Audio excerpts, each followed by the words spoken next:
तो हेलो मेरे प्यारे साथियों, कैसे हैं आप लोग। मैं उम्मीद और आशा करता हूं कि आप लोग एकदम बढ़िया होंगे।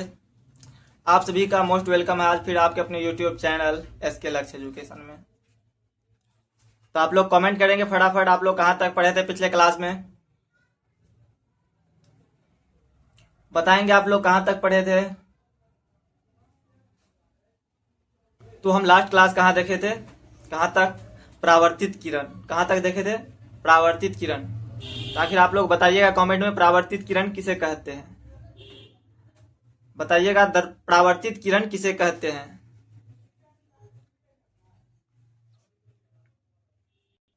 तो हम क्या बताएं, परावर्तित किरण वह किरण जो दर्पण के परावर्तक सतह से टकराकर वापस लौट जाती है क्या कहलाती है, परावर्तित किरण कहलाती है। क्या कहलाती है, परावर्तित किरण। यहां तक हम लोग देखे थे, लास्ट क्लास ये हमारा था क्या, परावर्तित किरण। वह किरण जो दर्पण के परावर्तक सतह से टकराकर लौट जाती है क्या कहलाता है, परावर्तित किरण कहलाता है। इसके बाद हम देखेंगे क्या, अब अभिलंब। क्या देखेंगे, अब हम अभिलंब के बारे में जानेंगे। तो आइए देखते हैं अभिलंब के बारे में। तो आइए सबसे पहले हम अभिलंब के बारे में जानते हैं कि अभिलंब किसे कहते हैं। तो हम आपको बताएं, अभिलंब आपतन बिंदु पर खींचे गए लंब को क्या कहते हैं, अभिलंब कहते हैं। आपतन बिंदु पर खींचे गए लंब को हम अभिलंब कहते हैं। क्या कहते हैं, अभिलंब कहते हैं। अगला है हमारा आपतन कोण किसे कहते हैं। क्या है, आपतन कोण किसे कहते हैं। आपतित किरण और अभिलंब के बीच जो कोण बनता है उसे हम क्या कहते हैं, आपतन कोण कहते हैं। क्या कहते हैं, आपतन कोण कहते हैं। क्या चीज, आपतित किरण और अभिलंब के बीच, किसके बीच, आपतित किरण और अभिलंब के बीच जो कोण बनता है उसे हम क्या कहते हैं, उसके बीच जो कोण बनता है उसे हम आपतन कोण कहते हैं। क्या कहते हैं, आपतन कोण कहते हैं। आगे है हमारा परावर्तन कोण। क्या है, परावर्तन कोण। परावर्तित किरण और अभिलंब के बीच, किसके बीच, परावर्तित किरण और अभिलंब के बीच जो कोण बनता है उसे हम क्या कहते हैं, परावर्तन कोण कहते हैं। क्या कहते हैं, परावर्तन कोण। किस किस के बीच, परावर्तित किरण और अभिलंब के बीच जो कोण बनता है उसे हम क्या कहते हैं, परावर्तित किरण कहते हैं। क्या कहते हैं, परावर्तित किरण कहते हैं। तो आप लोग यहां तक देख लिए, क्या क्या पढ़ा दिया आप लोग को, अभिलंब के बारे में बता दिए, आपतन कोण के बारे में बता दिए, परावर्तन कोण के बारे में बता दिए। अभिलंब क्या होता है आप लोग बताइएगा कमेंट में, बताएंगे आप लोग कमेंट में अभिलंब किसे कहते हैं। तो हम आप लोग को अभिलंब के बारे, आपतन बिंदु पर खींचे गए लंब को क्या कहते हैं, अभिलंब कहते हैं। आपतन बिंदु पर खींचे गए लंब को क्या कहते हैं, अभिलंब कहते हैं। आपतन कोण किसे कहते हैं, आपतित किरण और अभिलंब के बीच जो कोण बनता है उसे हम आपतन कोण कहते हैं। और परावर्तन कोण किसे कहते हैं, परावर्तित किरण और अभिलंब के बीच जो कोण बनता है उसे हम परावर्तन किरण कहते हैं, परावर्तित किरण कहते हैं। क्या कहते हैं, परावर्तन किरण। तो यहां तक आप लोग देख लिए। तो आइए सबसे पहले हम जानते हैं क्या, प्रकाश के परावर्तन के कितने नियम होते हैं। प्रकाश के परावर्तन के नियम, प्रकाश के परावर्तन के कितने नियम है, मुख्य दो नियम है। कितने नियम है, दो नियम है। आपतन कोण, आपतित किरण। पहले हम आपतित किरण के बारे में जानेंगे, फिर आपतन कोण के बारे में जानेंगे। तो आइए हम पहले आपतित किरण के बारे में जानते हैं। परावर्तित किरण तथा आपतन बिंदु पर खींचा गया अभिलंब तीनों एक ही समतल में होते हैं, यानी तीनों एक ही सतह में होते हैं, उसे हम क्या कहते हैं, आपतित किरण कहते हैं। क्या कहते हैं, उसे हम आपतित किरण कहते हैं। क्या कहते हैं, उसे आपतित किरण कहते हैं। तो हम आपतित किरण का परिभाषा आपको क्या बताएं कि परावर्तित किरण तथा आपतन बिंदु पर खींचे गए या डाला गया अभिलंब तीनों क्या होता है, एक ही तल में होते हैं। क्या होता है, तीनों एक ही समतल में यानी एक ही सतह में होते हैं, एक ही तल में होते हैं। अब हम जानेंगे आपतन कोण के बारे में। आपतन कोण बराबर होता है परावर्तन कोण, आपतन कोण परावर्तन कोण के बराबर होता है। क्या होता है, आपतन कोण परावर्तन कोण के बराबर होता है, यानी कोण I बराबर कोण R होता है। क्या होता है, कोण I बराबर कोण R होता है। हम आपको क्या बताएं कि प्रकाश के परावर्तन के कितने नियम है, दो नियम है। कितने नियम है, प्रकाश के परावर्तन के दो नियम है, आपतित किरण और आपतन कोण। आपतित किरण और आपतन कोण। आपतित किरण का परिभाषा हम आपको बताएं कि परावर्तित किरण तथा आपतन बिंदु पर खींचा गया लंब तीनों क्या होते हैं, एक ही समतल या एक ही सतह में होते हैं। आपतन कोण बराबर हम क्या बताएं, परावर्तन कोण के बराबर होता है। आपतन कोण बराबर क्या होता है, परावर्तन कोण, यानी कोण I बराबर कोण R होता है। क्या होता है, कोण I बराबर कोण R होता है। तो आइए देखते हैं अब हमारा क्वेश्चन क्या है। समतल दर्पण पर लंबवत पड़ने वाली प्रकाश के परावर्तन को प्रकाश के परावर्तन कैसे होते हैं। क्या है, समतल दर्पण पर लंबवत पड़ने वाली प्रकाश का परावर्तन कैसे होते हैं, उसके बारे में हम जानेंगे। तो आइए इसके बारे में हम चर्चा करते हैं कि समतल दर्पण पर लंबवत पड़ने वाली प्रकाश की किरण दर्पण से परावर्तन के बाद, क्या दर्पण से परावर्तन के बाद अपने ही पथ पर क्या होता है, वापस लौट जाती है। क्या होती है, अपने ही पथ पर वापस लौट जाती है। क्या बताए, समतल दर्पण पर लंबवत पड़ने वाली, समतल दर्पण पे आप डायग्राम पे देख रहे हैं, क्या लंबवत पड़ रहा है ये 90 डिग्री पर, और इसी पथ पर वापस लौट जा रहा है। इधर से जा रहा है, आप लोग देख रहे हैं यहाँ, और इसी पथ पर पुनः हुआ क्या हो रहा है, लौट जा रहा है। क्या हो रहा है, लौट जा रहा है। तो हमारा परिभाषा क्या है, समतल दर्पण पर लंबवत पड़ने वाली प्रकाश की किरण दर्पण के परावर्तक सतह दर्पण से परावर्तन के बाद उसी पथ पर क्या होती है, वापस लौट जाती है। क्या होती है, वो वापस लौट जाती है। आप लोग इस डायग्राम को बना लेंगे या स्क्रीनशॉट ले लें।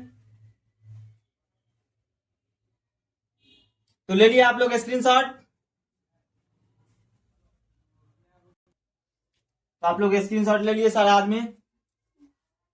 तो क्या था हमारा परिभाषा कि समतल दर्पण पर लंबवत पड़ने वाली प्रकाश के किरण दर्पण के परावर्तक सतह के बाद उसी पथ पर क्या होती है, लौट जाती है, वापस लौट जाती है। उसे हम क्या कहते हैं, समतल दर्पण पर लंबवत पड़ने वाली प्रकाश के परावर्तक कैसे होता है, यह हमारा क्वेश्चन था। तो आप लोग देखिए, यहां से लंबवत जा रहा है, यह क्या है, अभिलंब है, इधर से जा रहा है और पुनः यह क्या हो रहा है, इसी पथ पे लौट जा रहा है।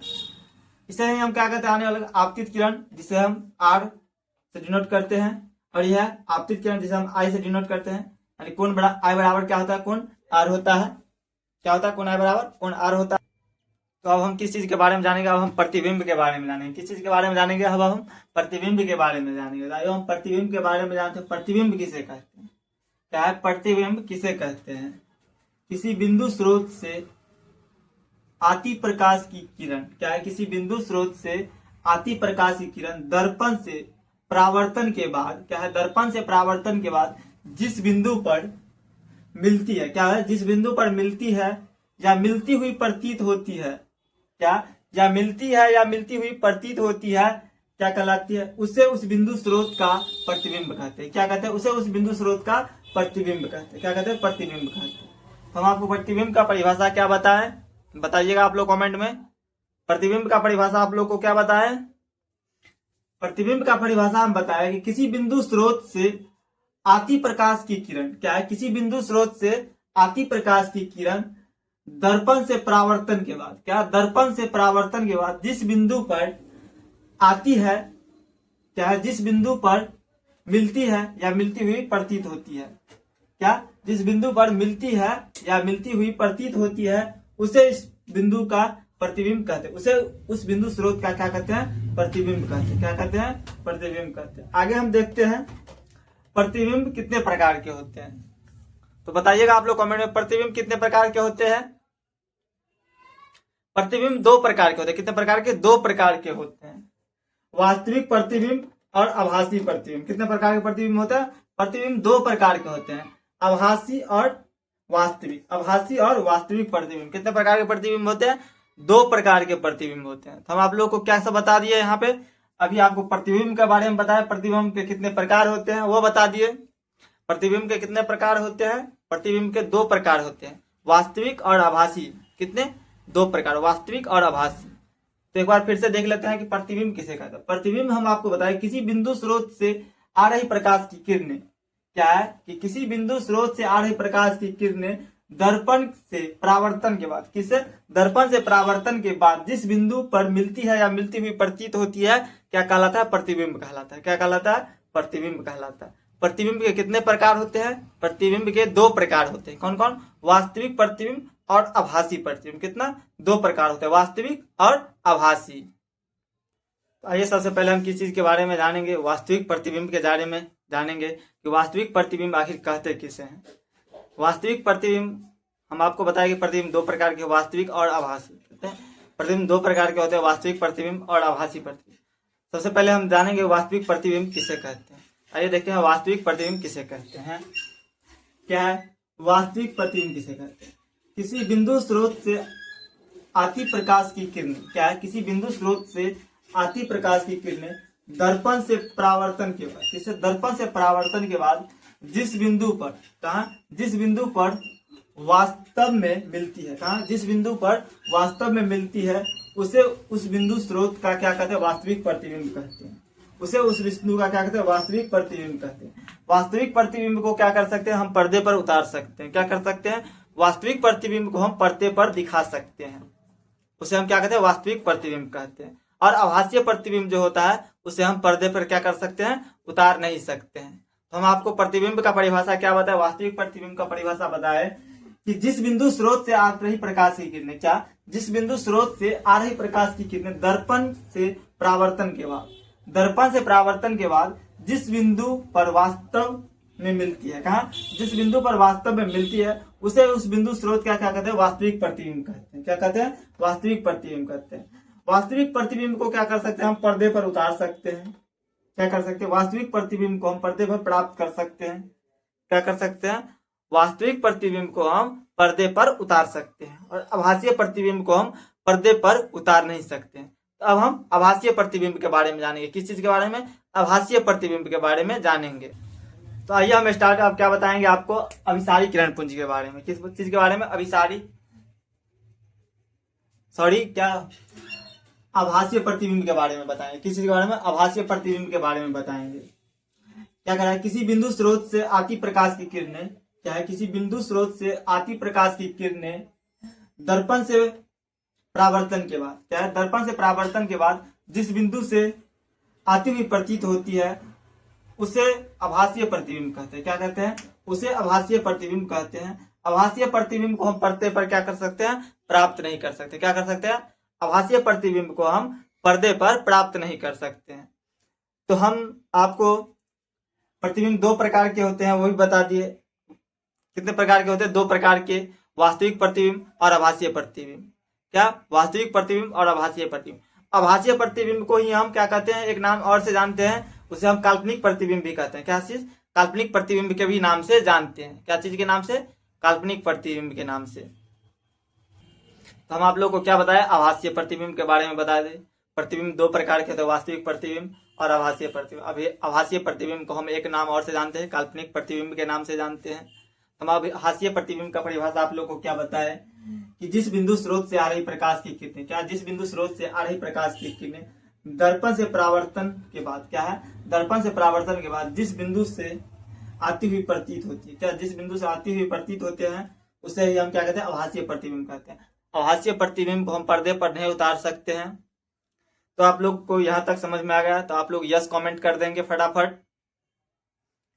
तो आज का सेशन हम यहीं तक रखेंगे। आज के लिए इतना ही। जय हिंद, जय भारत।